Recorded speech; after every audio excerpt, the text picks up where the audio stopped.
Welcome back, everyone. Let's jump right into today's explainer. We're looking at an absolute masterclass in digital tension today, a brilliantly constructed piece of micro-storytelling called The Secret Inside the Box. In literally just 1 minute and 50 seconds, this creator manages to completely rewire our nervous system and hook us entirely. We're going to break down exactly how this anatomy of suspense works, step by careful step, and look at the actual mechanics used to keep us right on the edge of our seats. So we're actually skipping our usual agenda today because I want us to experience this cold open directly. Listen to this. I opened the box and everything changed. I mean, wow, right? It's a visceral hook that grabs your attention instantly without needing any long-winded setup. In exactly 7 words, you get an action, an object of mystery, and a massive stakes-raising consequence. It just pulls you right by the collar and drops you straight into the action. It grounds us immediately in the physical reality of the protagonist, too. We hear, "My hands were shaking," as I picked it up from the bench. We aren't just handed a plot point. We're given a physiological reaction.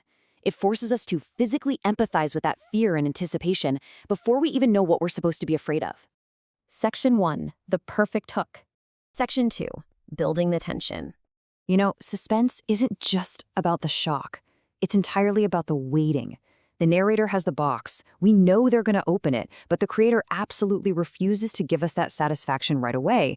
Instead, they force us to sit in this uncomfortable space of anticipation, layering realization upon realization, so the eventual opening feels incredibly heavy.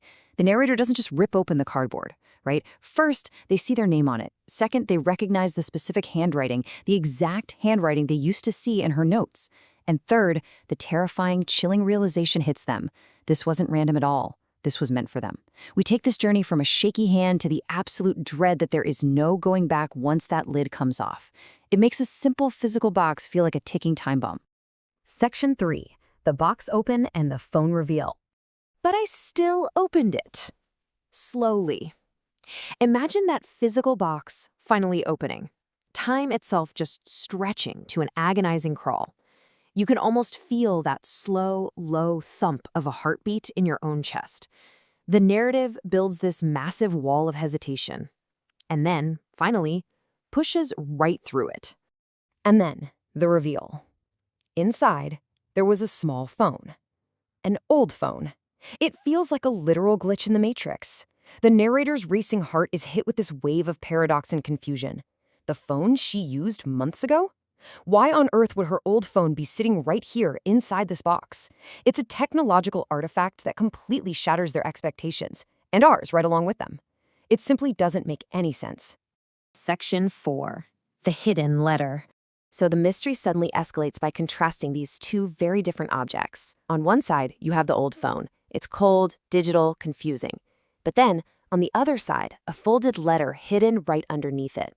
The creator gives us a baffling piece of hardware only to immediately pull the rug out from under us again. The narrative shifts from a technological mystery to a deeply intimate personal piece of physical communication. The narrator picks up the folded paper, and the stakes instantly shift from the head straight to the heart. Section 5. Reading the truth. The physical items have done their job. They've brought us to the threshold. Now the words on the page are going to deliver the final emotional blow. If you're reading this, then you came. You can almost hear the narrator's voice breaking here. Their breath literally stops, and honestly, so does ours. It's a direct address from the past. It's soft, it's piercing, and it carries the incredibly heavy weight of someone who knew exactly what the narrator would do long before they even did it. I knew you would. I just didn't know if I'd still be here. Just let the terrifying implication of those words hang in the air for a second. Still be here. It completely reframes everything we've seen so far. The vulnerability in this confession is staggering. It hints at absence, at loss, or at something far more permanent and sinister.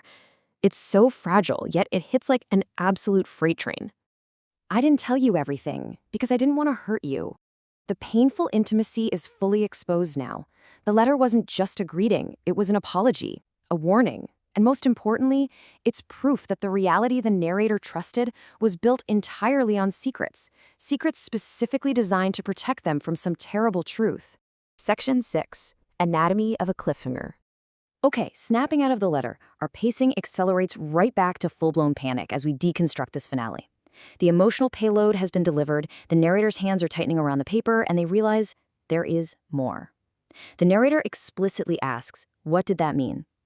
This is a total masterstroke. By putting our exact thoughts into the protagonist's mouth, the creator perfectly bridges the gap between the character's rising panic and our own burning suspense. We are completely synchronized with them. And then we get hit with this. "And what I read next changed everything I thought I knew." This line acts as the ultimate tension builder. It is the absolute peak of the mountain. It's an ironclad promise of a world-shattering twist, and the creator delivers this line right before the narrative abruptly, ruthlessly cuts off, leaving us staring at this final, provocative text on the screen. Part 6, follow to continue. It is brilliantly engineered. This entire raw, emotional, heartbeat-pounding sequence was perfectly designed to leave you breathless, hanging on a cliff, and absolutely desperate to click to the next part. It's not just a story. It's a perfectly calibrated machine of suspense, which leaves us with the ultimate question. In an age of endless scrolling, are we really in control of our attention, or are we all just waiting to see what's inside the next box? Thanks so much for joining me on this explainer, and I'll catch you in the next one.